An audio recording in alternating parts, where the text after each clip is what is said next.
How's it going, everyone? Welcome, Eulier Gonzalez here. So let's take a look at the Typescript Pro Essential, especially of unions and narrowing, and let's keep looking at this particular sections of how to work with maps and sets, but specifically with map, and how this, because TypeScript is not able to keep track these states dynamically, right? You have to be very explicit about what is the type of this data, which is what happened here in this specific case. Despite that, here we're saying, hey, this is a map that it can be of any string, and that string is now has a object assigned to that known as the event.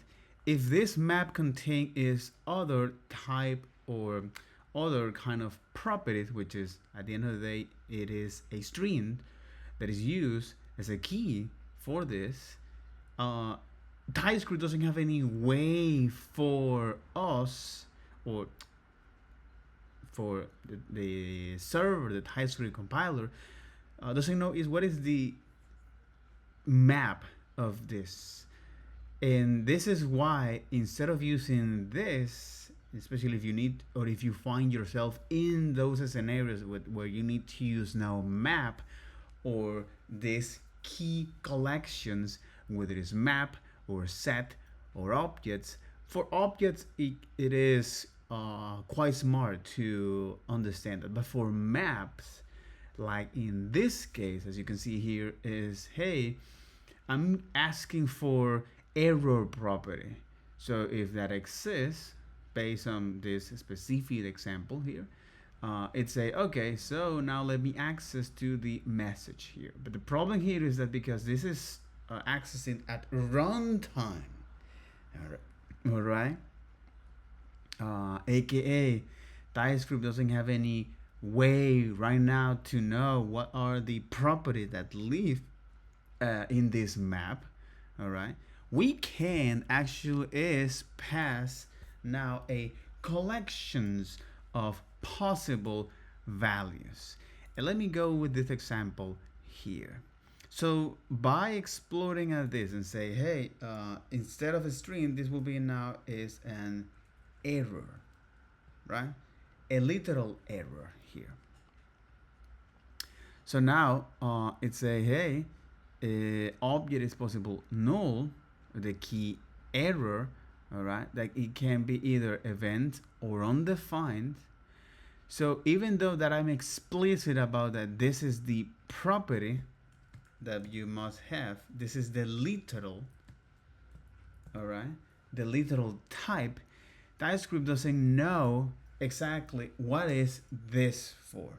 So what I do need to do is, hey, let's go to now get this, all right, and say get an error. If I use now the auto completion feature, it actually tell me that, which is beautiful, right? But I need to is actually hold that in that value, and then later on now check that, right? So now if this event exists, it means that now the event.message actually exists, right? So in other words, we can also say use only string to do that, and here. But what I want to bring the attention is to this notion in union and narrowing, which is the idea of Matt Pocock to create this model. And this is why I ask myself, what is the key aspect of this? Is that why actually I'm learning this? So what is the utility of this? And this particular approach has helped me vastly to understand now specific stuff anytime that I do need to get into something. All right. Let's say from more practical sense or things that I need to know. Let's say here in Argentina, there is a huge table of eggs and they put it based on their numbers. So number 1, 2, 3, and each one of them just describing is how much it weighs, right? Uh, so they have now all of these different labels and also the different meat cut or the different mate tea, which is a tea like that you can go with. So uh, why am I mentioning is this? Because anytime that you are learning something, uh, despite that this is somewhat huge topic here, the union and narrowing, it is by understanding is the TLDR of all of this. You know, what is the problem here? Usually, especially in the engineering, what is the problem that it solves? And what is the solution so far that it has, right? So with the union and narrowing, the idea is to first understand how you can describe now the nulls here, how you can check the nulls here, and how now null has become a problematic value or a problematic way to describe emptiness, not only in JavaScript but also in C++ and in Java and among other language. That's not what today's video is all about. Uh, what is what is relevant here is that by exploring is the idea of these types, especially how you can now is be explicit about your types, literals, and how you can combine different types in a union, all right? And with this, it is great because this helps you to now combine different types. Why do we want this? Because sometimes we need to represent is an ever-changing business logic, and when you combine this or when you define these small use cases or small types here, and then you somehow need at some point in the future combine some of them, you can easily do that, or if you need to extend that, all right? So the idea of unions and narrowing is recognizing this ever-changing nature in the business, and therefore, or in any systems. So that's why we have is this particular tool that, again, this is something that comes from C# developers, where they have to develop huge applications, enterprise applications, that for dynamic language, it is great for creating prototypes. But anytime that you need to move on that, or you now break even that products, all right? So it becomes now something that can be served as scale. It is, from the economic sense, is useful, right? So now it turns out that, hey, we need to find ways to maintain this application and these systems, and how you can enhance or even remove some unused features or provide some feedback, aka system maintenance. So because, like it or not, we are plagued with the similar for migrations. We are plagued until the heat death of the cosmos with that, right? And this is due to the nature of building this software, these things that are malleable, fluids, and flexible and elastic, right? But also it is it is it is it is enforced it is enforced by this set of forces. First, the physical realm. We can transmit things more than the speed of light. Second, there is a limit of how big how big our applications we can build in these architectures. All right, we are limited by our memory or for any other resource that we have in our CPUs. And also this is for the physical and the technical constraint, and also for this human constraint. That is, hey, what is the ideal amount of people that we need to build a system. Ideal is none, but that's not practical. So, well, at least you must have one.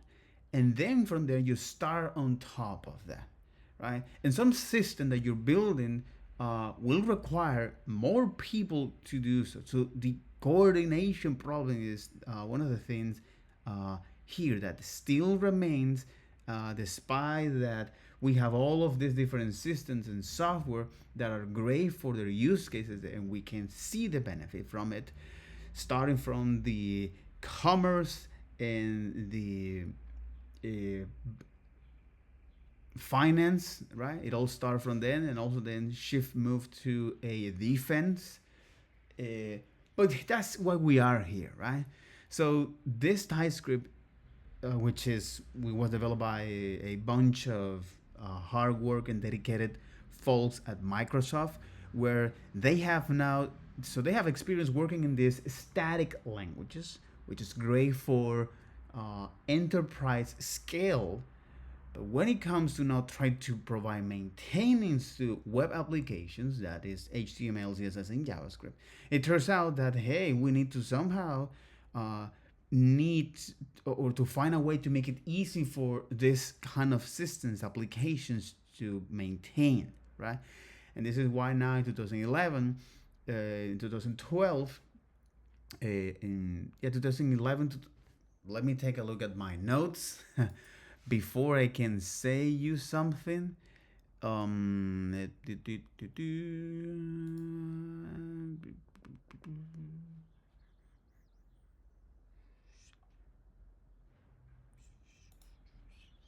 I think it's back in April 12th, 2011. All right. So back in April 2011, which is quite interesting, since now React was emerged somewhat there, right? In early 2010, all right? So 1 year before that, right? 1 year before that, look at this, is here, April 12th. Yeah, that was, okay, a year late, a year before. Okay. So a year before that Facebook have these problems, all right, and then back in 2000, yeah, I don't put it that way here. That's interesting. I should I should say that. Um, mm. So, but in any case, so April 12th, 2011 was the year that actually was created this tool called Script Shard. So, but in today's video, let's take a look now at this union and narrowing, in how useful it is for us to see is the null value, the particularly edge cases here, and how when you know this union, and particularly how you can define different basic types, all right, and then you can combine them into more general one, into more wide type, all right. This is part of the notion of this wide uh, wideness, or wideness and narrowness, right? Which is part of this entire union and narrowing, right? So how you can now do that with function parameters, how you can you create this union with function parameter, how helpful it is for us to use them, and the literal type assignability. So understanding now this as union and assignability, or these notions of uh, wide and narrowing here. And as we look at narrowing using now the if statement to actually if, when this code reach to this line of code, we are making sure that this is the proper data, and we want to do the kind of operations for that, right? Uh, which is something that I look at with the if, and the other type of values, all right, and how big is the union can be. So there is a limitation for that, and that's very, when you reach to that point, it's like, no, that's something wrong that you're doing. You shouldn't do that. Go with a wide type for that.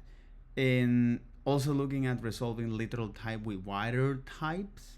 Okay, understanding is narrowing with the type of, conditional narrowing in Typescript, right?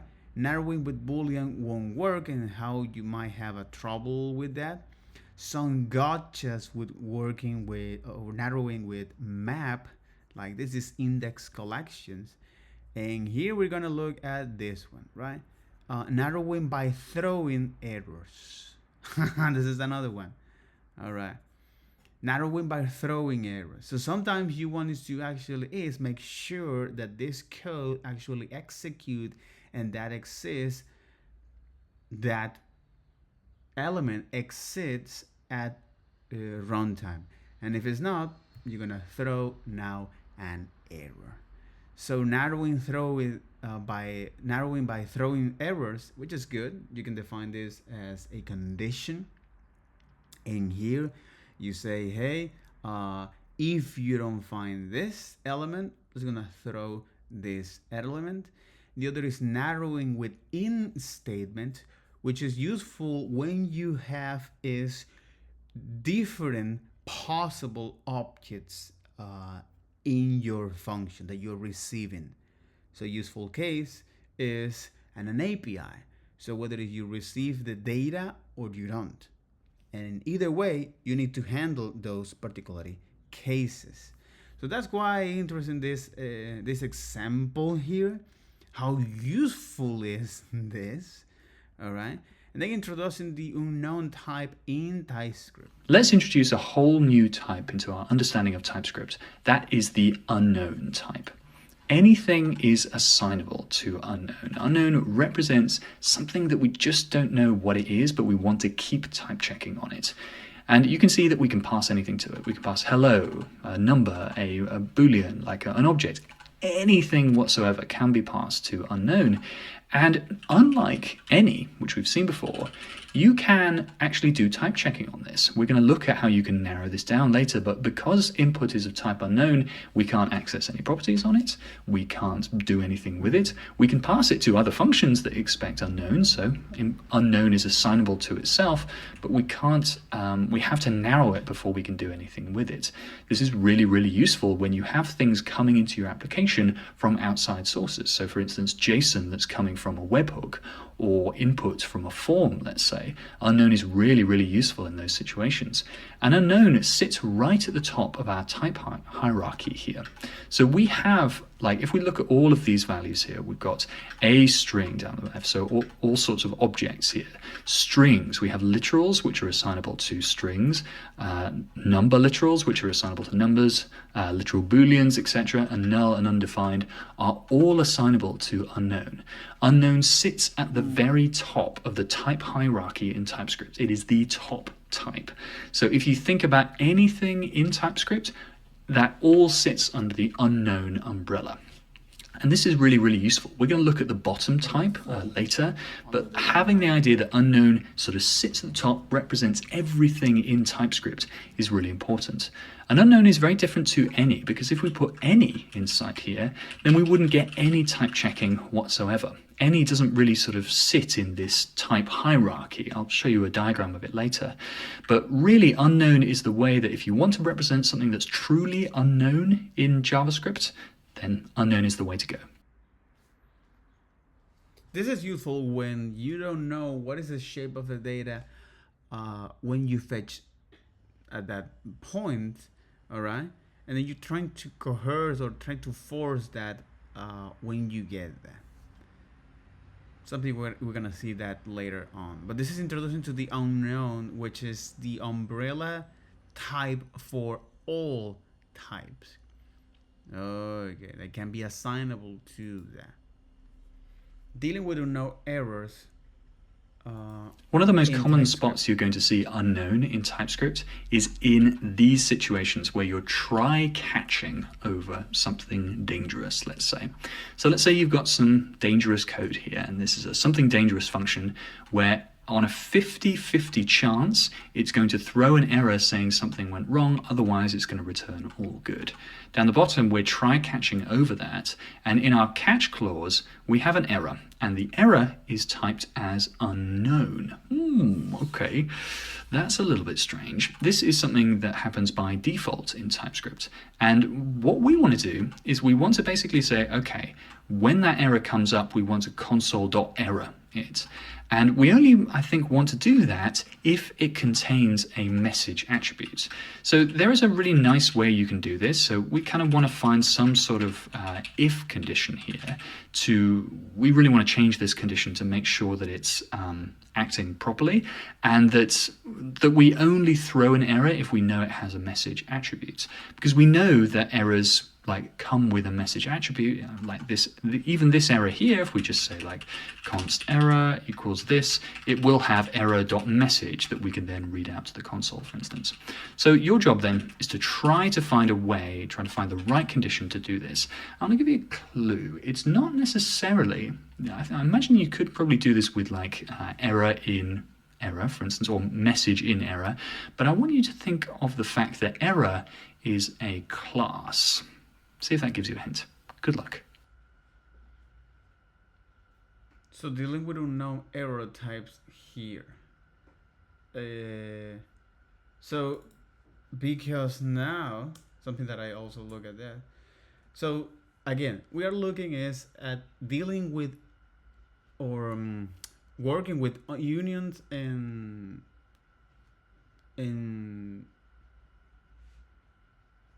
narrowing. Okay, so here we want to narrow this to actually work with this piece of data once that is available for X, Y, and Z for certain conditions. In my case, I can say is the error, all right, which you don't know at this point what it is, but if this error is an instance of it's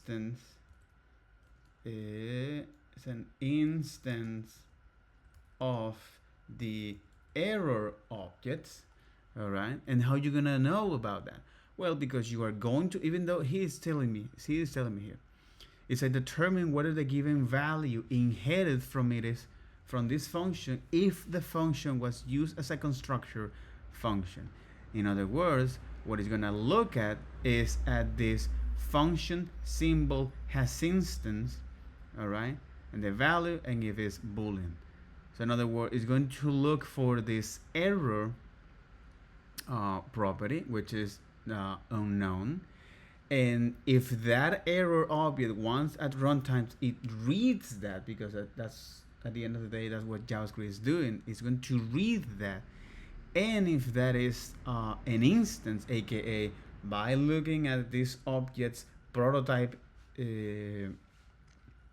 and if that is this particular here, is the symbols has instance property exists along the prototype change, then, and of course if that is true, then it means that yes, so this was created with this error construction. So in other words, we will have access to this. Why this is useful? This is tremendous anytime that you want us to check if when you're building for example, for library maintenance and so on and so forth, when you're building something, all right, when you're constructing an object, or you're telling to JavaScript or TypeScript, hey, I need to reserve a space in memory for this object that it might represent data and it is functionality, and then I need to reserve that space in memory. Okay, so I can now then work on that. So run some operations, some methods, so on and so forth. In this case, I want to read this particular piece of information in the message. This is something that is huge beneficial, because doing this narrowing, and again, first we'll look at how to do that with if and null, understanding this union types, how you can create your union types with even type literals like string literals.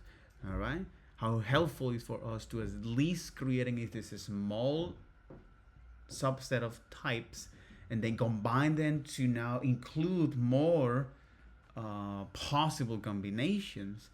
And as we did this, how now the notions of widening and narrowing makes sense, especially as you build now more and more bigger types to describe is the current specific business type. Okay, so in other words, anytime that you find yourself in the need of deciding or in the need of enhancing your application, so adding a feature that covers a specific business rule, well, it is important for us is to now understand these two concepts, right? These two ideas, right? So first is the wideness, right? Wideness. I need to be clear about that. The wideness thing, all right? And how much types can we, or how big a union can be, all right? And where we can use now these union types, for example, as function parameters.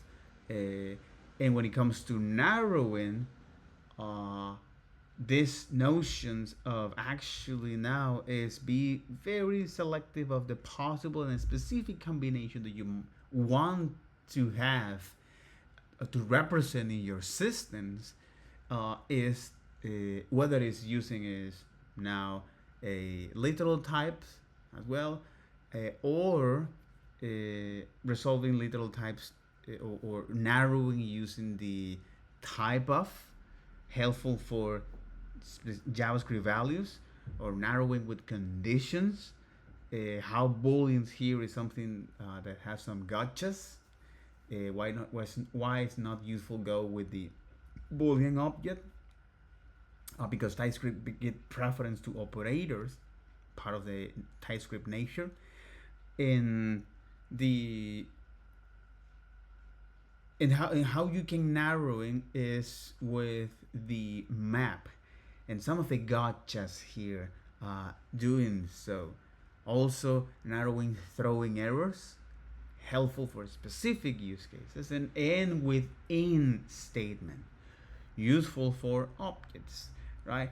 The unknown type here to actually describe sometimes this specific things that I don't know what it'll be, but at some point I want to do now some type checking here. I want to, for example, is or working with union errors in TypeScript, like this in this case. And why it's helpful for us to use is now the instance error here. Okay, let's try this first one. So my first idea here, or at least the first thing I thought, was to think of if a message in error, then you can go for it. But this one, you'll notice it's sort of a little bit hard to wrangle. Error is of type unknown. So in fact, we'd have to go something like if type of error equals object, and do this, except now error is typed as object or null. So we need to, because of, of that horrible bug in JavaScript that means that nulls are considered type of object, we probably need to also just check that it exists as well. And now finally, it's sort of understanding that error.message is something that it can console log, but error message is still of type unknown here. There is a nicer way to handle this. We can actually do if instance of error, if error instance of error, boom, everything's now working. So it's using the instance of operator, which compares whether this error variable is an instance of, and I'm pretty sure that works even if this was like a type error or something like that, because this one inherits from the original error constructor. So if it's an instance of the error constructor, then it checks it and it will console log the error. So this is something that you'll often do inside try catches. And what I tend to do is, because we're not actually like handling all of the errors here, we're just handling the ones that we know are errors. But if, for instance, someone like just threw like a string like this, then this wouldn't actually catch this boundary here. So what I like to do is just also say else throw error. And this means that you're covered both ways. So you're handling all of the errors you know about, but the ones that you don't know about, which will always come up, we're always going to screw up as programmers, they still get thrown, and so it doesn't just swallow the error and silently betray you. So this is a really nice way using instance of that you can narrow down unknown into known classes.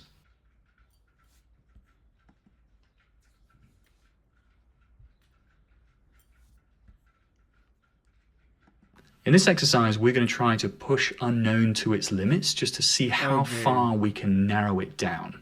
By doing this exercise, you're going to, I think, pull together all of the stuff that we understand about narrowing so far, and we're just going to push, and we're going to end up with a massive long conditional, but it's going to be worth it. You'll see. So we have a pass value function here, and this value is currently typed as unknown, and I want you to keep it that way.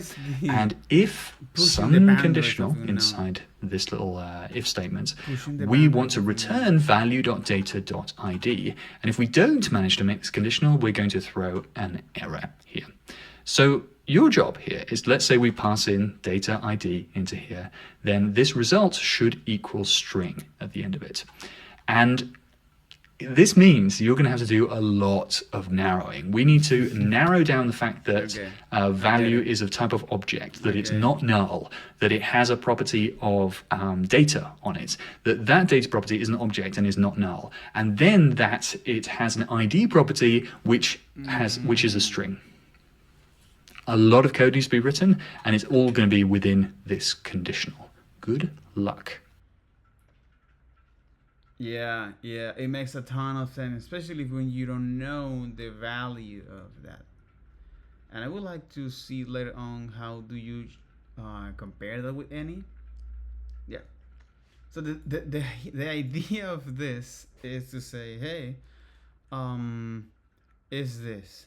So if the value exists, all right, and the value we can say is, for example, is, so if the value exists, all right, and the value has a property known as data in value, all right, and so value that data exists. Okay, so here is highlighting this and say, hey, I cannot do this. Type may represent a primitive value which is not permitted on the right operand of the in operator, right? Assuming that this is a object, yeah. Parameter here is an object. Say type may represent a primitive value which is not permitted as the right operand in the in operator. Wait, what? You have to do that? This kind of do. Okay, no, it's okay. So type object may represent a primitive value.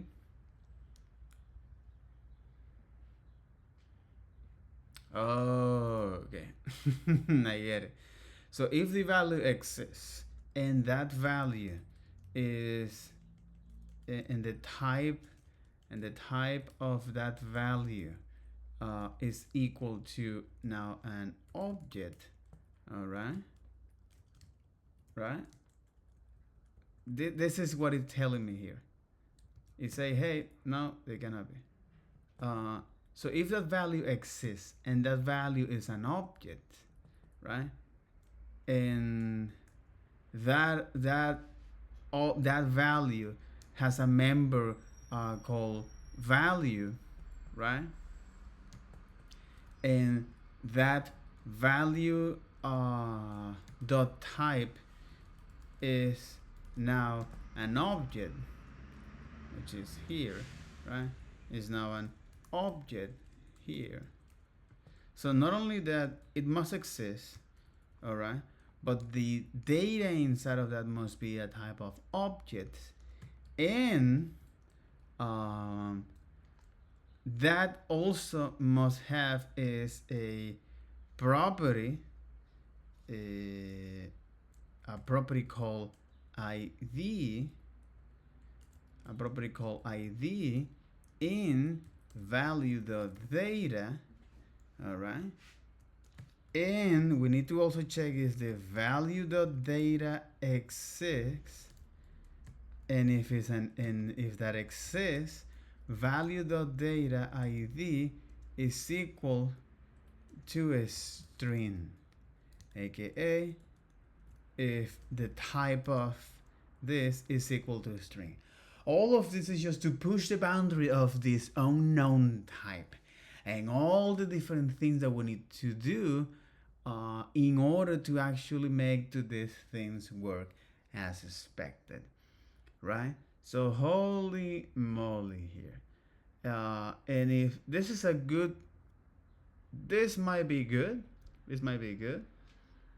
all right, should handle a data ID string for this specific case when this is needed. Let's say you are now pulling data from a database, and then you want to now make sure that that data works as expected. This is why we have these things called SOT, bro. I get it, bro. This is why we have things like SOT here, bro. Typescript first schema validation with static type inference. In maintenance mode.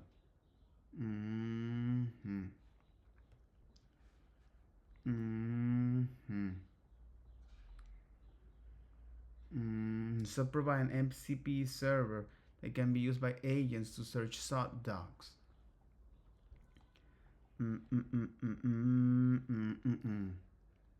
Interesting.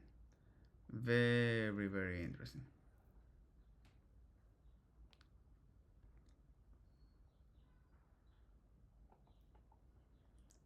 It's interesting because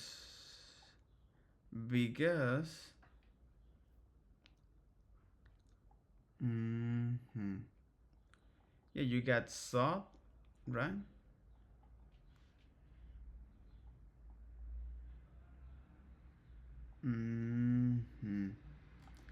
Okay. Good. Makes a lot of sense. Makes a ton of sense, bro. Okay, let's do it. We first of all need to know if type of value equals object. If it's an object, then we can do business with it. We know that it's probably got a data attribute. And let's next check if there's a data attribute in value here.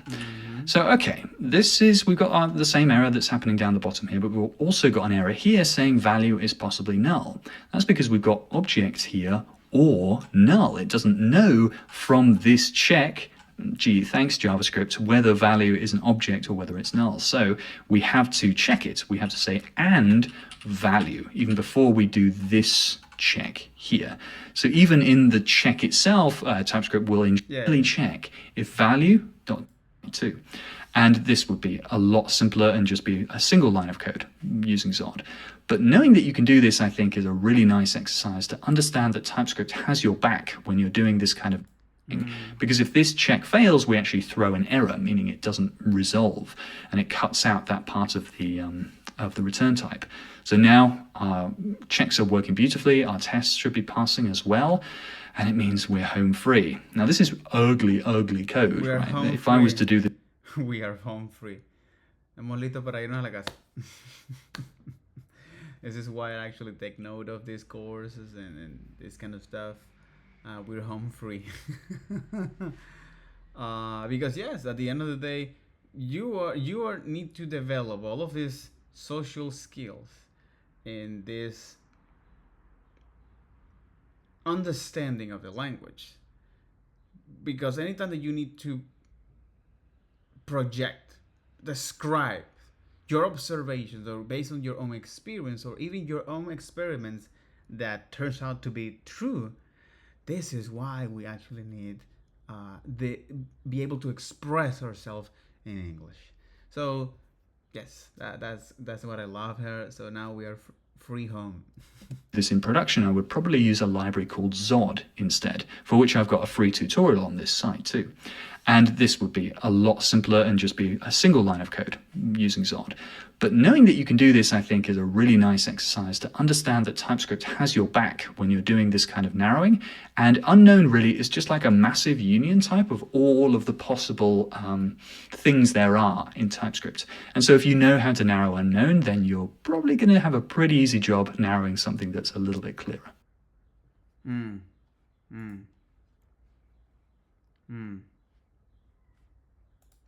Let's talk about a type called never.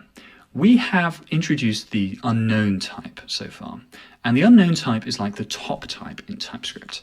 And if you were thinking, okay, I see what's at the top, what's at the bottom? Well, never is the bottom type in TypeScript. Never represents something that can never happen. And this means that, let's say this function here, this function, like, if we just had nothing happen inside this getNever function, then it would return, right? It would do something, and it would return void, indicating that it returns nothing, essentially.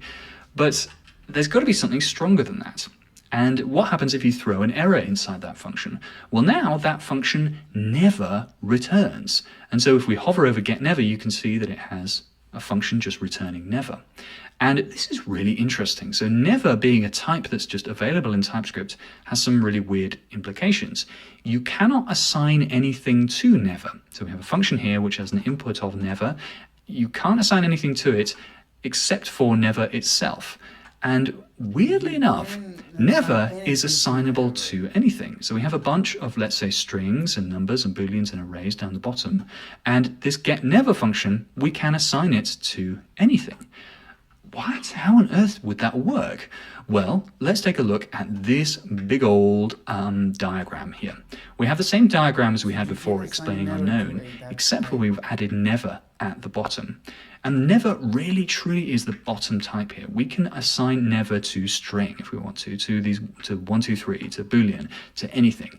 Never sits right at the bottom, and it means that anything that you have in TypeScript can never be assigned to never, because it's something that can never happen.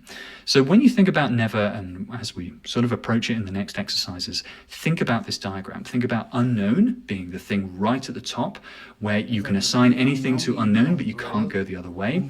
And never, it's kind of like the reverse, where it sits right at the bottom. You can assign it to anything, but nothing can be assigned to it because it can never happen. It's confusing, I know, but think about this hierarchy and things in the next few exercises will feel a lot smoother. This is why he mentioned about the assignability on types, right? Interesting.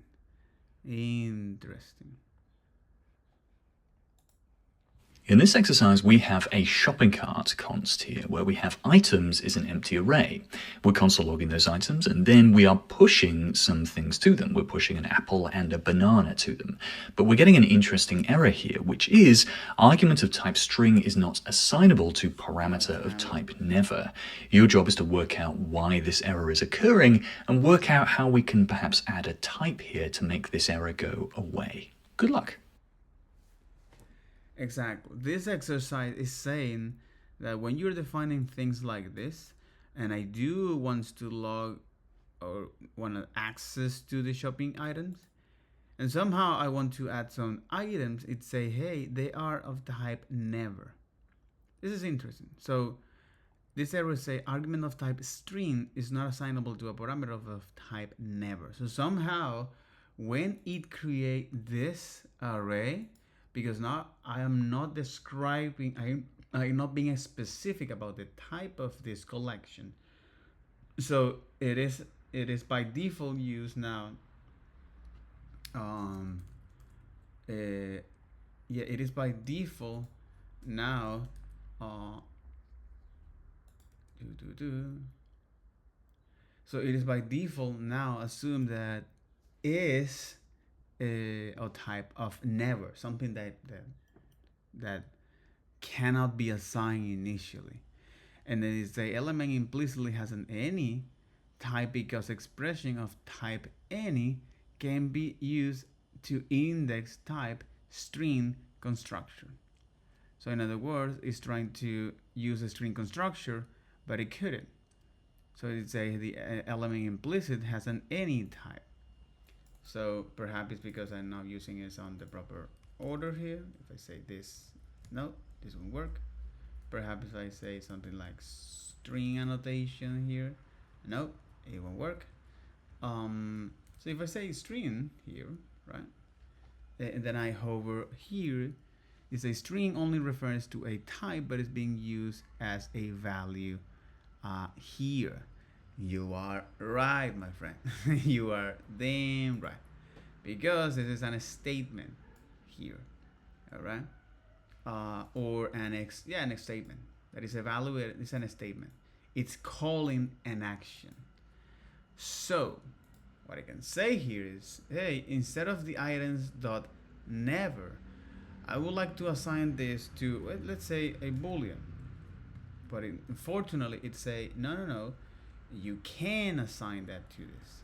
In fact, what you can do is to create now a type that is going to generate this shopping cart type, right? Let's say shopping cart type. That now it will be an object that inside of that it will have the item of the string of type. So when I now do this, right, or even, unfortunately, this doesn't allow me to access to the quick fix menu, but it doesn't matter. I can do something like this, and now this solve my problems. But that's interesting, because by default, or Typescript says when you don't give me anything, all right, when you're not explicit about that, I'm going to assign the type of this identifier to a never as a collection. So I don't know. So this is a collection that can be never have any of this type, that I don't know what is the type of this, or that can be assigned to any type here. This is interesting of why this is doing that. Okay, why is this error occurring? Argument of type string is not assignable to parameter of type never. A never has appeared inside our application. How is this possible? Well, if we hover over shopping cart.items here, we'll see that items is actually inferred as an array of never. We'll hover over shopping cart, we can see it's an object with items never array. Well, why is this happening? It's because we haven't given shopping cart.items a type here, and an array that contains nothing in TypeScript is considered by default a never array, right? We can technically add things to it. It's not a tuple. We can change it, but it's never containing anything. But this is the type that TypeScript that gives as it. empty, So this is a little awkward. It means that when we then push to that items thing here, it means that, sure, we can't push string, we can't push number, can't push anything to it because nothing is assignable to never. So how do we, of course, if we did this, if we did like items, we start with a pair in there, let's say, now items will be inferred as an array of strings here. And so we'd be able to push strings to it because it would understand, okay, items is supposed to be an array of strings, we're good to go. But if we start it off empty, it's basically never. How do we do this? How do we get around it? Well, we can give it a type. So we can say this is a shopping cart type, and then say type shopping cart equals items string array here. And of course, an array contains nothing is assignable to string array here, so we're all good. Now everything just works. This is nice. But this is another way that never can kind of sneak into your code a little bit, just through the empty array type, which by default in TypeScript is inferred as never array. and the narrowing return type with Typescript. In this exercise, we have a throw error function. And this throw error function takes in a message here and throws the error. It's also been given a return type of undefined here. So this function kind of returns undefined, or at least this is what this is saying. And we have a handle search params function here. The handle search params takes in a params, which is ID of string, or it might be an ID of string. And then we're saying const ID equals params ID, or throw an error, no ID provided. And what we're doing here is inside this ID is now string or undefined inside this handle search params function. And we're trying to get this ID into a spot where it's actually narrowed down to string. Because if you think about it, we've got one branch here, which is the params.id. And if params.id is defined, then it's going to be string. So ID will end up being string. Great. If it's not defined, or if it's a falsy value, which is what this OR symbol is doing, then we're going to throw an error. We're going to run this piece of code, throw new error message, and it's going to throw an error with no ID provided. So in theory, this ID here should be just string instead of string. This ID is now string or undefined inside this handle search params function. And we're trying to get this ID into a spot where it's actually narrowed down to string. Because if you think about it, we've got one branch here, which is the params.id. And if params.id is defined, then it's going to be string. So ID will end up being string. Great. If it's not defined, or if it's a falsy value, which is what this OR symbol is doing, then we're going to throw an error. We're going to run this piece of code, throw a new error message, and it's going to throw an error with no ID provided. So in theory, this ID here should be just string instead of string or undefined. So your job actually is not to change any of the code inside handle search params, it's to change some code inside throw error, inside this function here, and see what you can come up with and see if you can find a better type definition for throw error, which actually makes this happen. Good luck.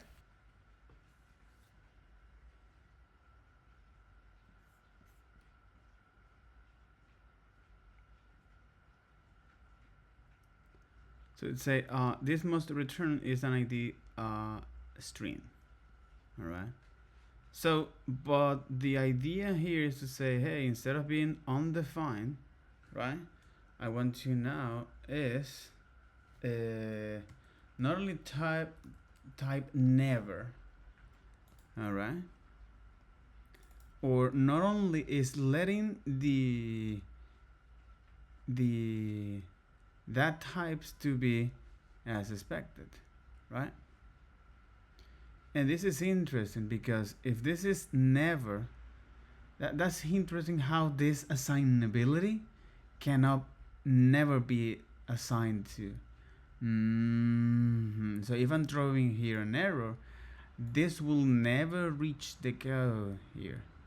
So in other words, I will always only gonna get is this, but it's because here I'm using this to now throw an error, and it makes sense. And how you can narrowing is return types with Typescript here. Holy moly here. Okay, so the reason that this whole setup doesn't really work is because of this undefined type annotation here, which is on the return type of the throw error function. If we think about it, we're not actually returning undefined from this function. If we were to return undefined like this, then this function would make more sense. The throw new error would never be hit, and you can see that because it's slightly grayed out. And I think it's, you can hover over it and see unreachable code detected. And now the ID would actually be a result of the throw error function, which doesn't throw an error anymore, it just returns undefined. So the ID, now string or undefined, that makes sense. And you notice though, we can actually delete that completely and maybe add never on instead, because never is actually the thing that this function is returning, right? It's never ever returning. So now what happens when never is included in, like, let's say you have a type example equals string or never, we can see that example is only string, because never in that situation kind of like is assignable to string, and so it sort of melds itself out of the union, it removes itself from the union, so you end up with just string there. So we have string, params ID could result in a string, Or it could result in never, meaning the ID is typed as string. And this pattern is super duper useful because it means that TypeScript can, like, throwing an error in situ right here, like in the space where a value might be, can actually mean that you get really nice autocomplete. And this is a nice pattern. I recommend you take note of it. But you notice too the return type on our throw error function. This can actually lie to us pretty bad. I'll be right back.